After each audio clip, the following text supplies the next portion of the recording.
Bonjour, chers étudiants, et bienvenue à cette présentation dédiée au premier chapitre intitulé « Représentation des molécules ». L'objectif de ce chapitre est de détailler les différentes méthodes existantes pour représenter les molécules dans le plan et comment utiliser chaque méthode.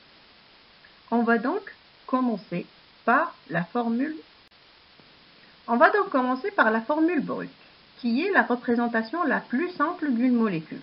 Elle est dite brute car elle ne fournit que le minimum d'informations sur la molécule représentée, telles que la nature chimique des atomes qui composent la molécule, leur symbole atomique et alors utilisé. Par exemple, si on veut représenter l'oxygène, on va le représenter par un O, le carbone par un C, l'hydrogène par un H, etc. Il faut aussi représenter le nombre de chaque atome qui est précisé en indice de chaque symbole atomique. Par exemple, si on veut représenter le méthane, CH4, donc on a un seul carbone et 4 hydrogènes. Donc on va écrire C et un indice de 4 sous l'hydrogène.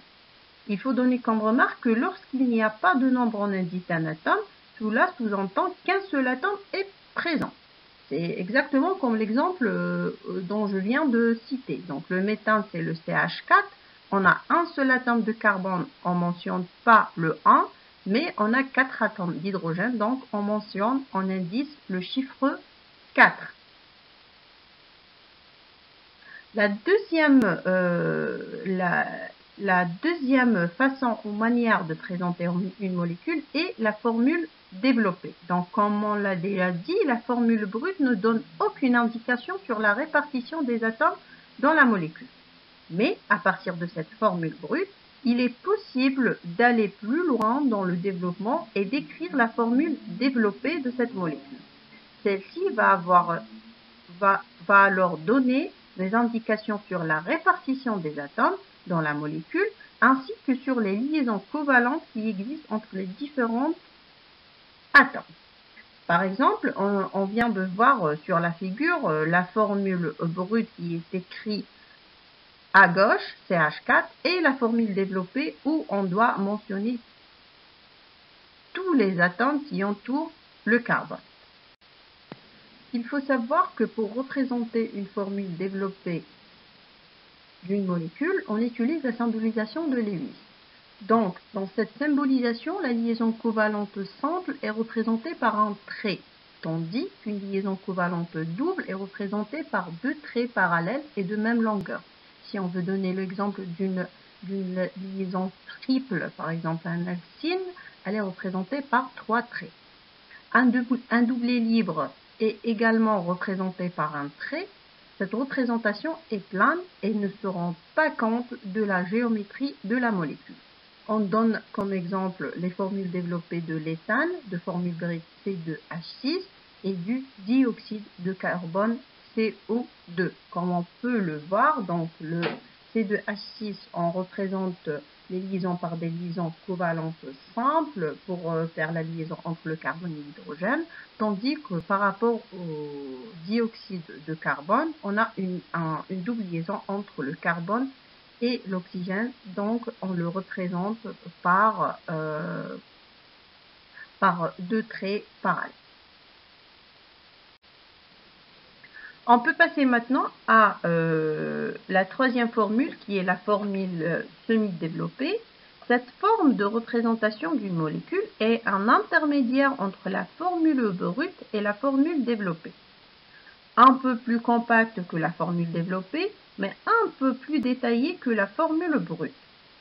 Elle consiste à partir de la formule développée à masquer toutes les liaisons que les atomes d'hydrogène font avec d'autres atomes. Quant aux autres liaisons, elles restent représentées. Donc vous pouvez le voir dans l'exemple suivant de l'éthane, CH3CH3. La formule condensée, quant à elle, ne précise pas les liaisons simples entre les carbones, ce qui donne pour exemple le précédent CH3CH3. Ça veut dire on n'est pas obligé de mettre le trait de la liaison covalente. Par rapport à la quatrième et la dernière formule pour représenter une molécule, c'est la formule topologique. Cette représentation ne précise pas les atomes de carbone, les atomes d'hydrogène reliés à un atome de carbone, les liaisons entre un atome de carbone et un atome d'hydrogène. Donc, on peut les représenter, on peut les schématiser comme des sommets et le bout de chaque sommet, c'est le carbone. Donc, on n'est pas obligé d'écrire les carbones, hydrogène, etc. Donc, le sommet de chaque triangle, c'est un carbone et les autres, c'est des hydrogènes. Donc, on n'est pas obligé de les schématiser. Alors, on peut donner un exemple, ce tableau qui est devant vous. Donc, le tableau, il donne les représentations des différents alcanes, tels que le méthane, l'éthane, le propane, butane, pentane et hexane. Donc, il donne aussi la représentation de la formule brute, semi-développée, topologique. Donc, ça, c'est un récapitulatif que vous pouvez voir pour essayer de comprendre un petit peu comment faire les 4 représentations citées précédemment.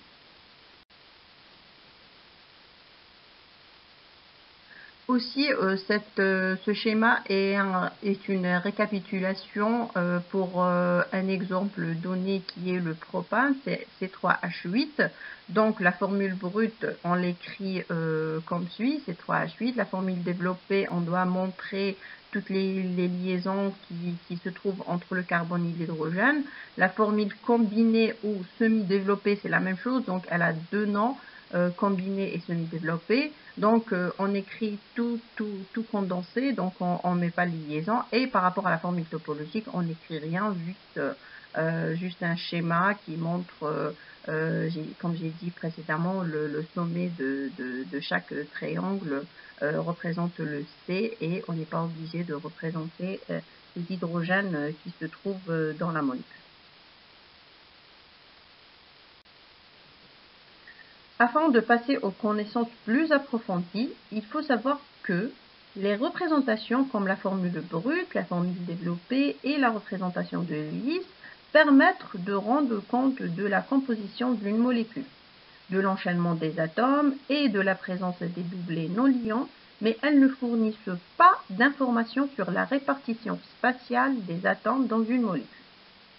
En effet, dans la représentation de Lewis, on fait apparaître les doublés non liants. Dans la représentation développée, ces doublés n'apparaissent plus. Enfin, dans la représentation semi-développée, les liaisons entre les hydrogènes et les carbones ne sont plus représentées. Pour bien visualiser la forme en 3 dimensions d'une molécule, on utilise donc les règles simples, ce qu'on appelle la géométrie de la molécule. Cette géométrie dépend de l'orientation des liaisons par rapport aux atomes.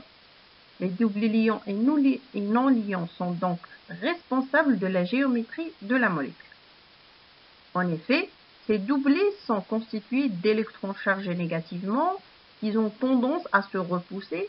Ainsi, ils vont s'orienter pour s'éloigner au maximum.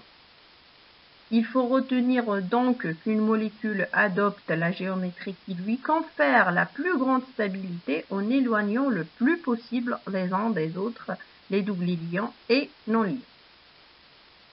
Une des méthodes qui permettent de visualiser la forme d'une molécule dans l'espace est la méthode VSEPR qui permet de décrire la répartition spatiale des 4 liaisons autour d'un atome de carbone tétravalent. En effet, cet atome possède une structure de type AX4. Les 4 liaisons se répartissent sur les 4 sommets d'un tétraèdre au centre duquel on place le carbone. Maintenant, si on veut représenter sur un plan une structure tridimensionnelle, il faut utiliser des notations conventionnelles ayant une signification spatiale. On utilise donc les conventions de Kram. Donc, ces conventions reposent sur différentes étapes, telles que, il faut savoir que le plan dans lequel on étudie la molécule est le même que le plan de la feuille sur laquelle on travaille. Aussi, il faut qu'on utilise un trait plein pour représenter un atome situé dans le plan, un triangle ou un trait plein épais pour représenter un atome se trouvant en avant du plan, et en dernier, il faut utiliser un trait en pointillé ou en triangle hachuré pour représenter un atome se trouvant en arrière du plan. Alors, il faut savoir que la bonne compréhension des méthodes de représentation des molécules va être détaillée par des exercices pendant la séance du TD. En attendant, je vous laisse lire ce tableau qui montre les étapes à suivre pour représenter une molécule.